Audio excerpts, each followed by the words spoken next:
Hi guys, this video was taken before Brazilian blowout treatment. As you can see, dull, dry, and buhaghag yung hair ng daughter ko.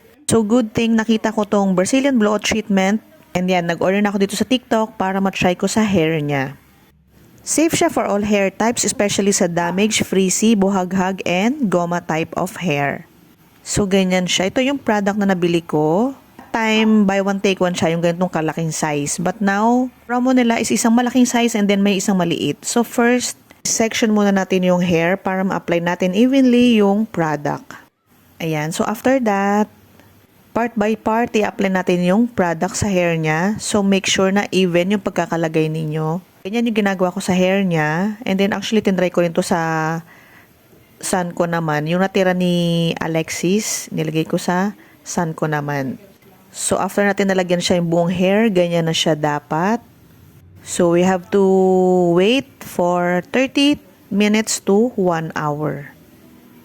Make sure na lahat ng part ng hair is nalagyan nyo ng product.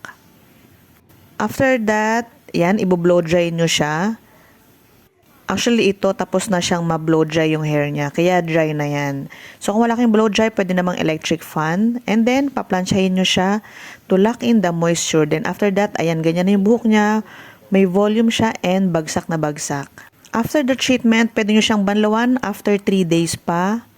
And then, pwede nyo ulitin yung procedure every month. After a few days, ayan yung hair niya, bagsak na bagsak pa rin. So, kung gusto nyo i-try yung product, lalagay ko na lang dyan yung link or sa yellow basket.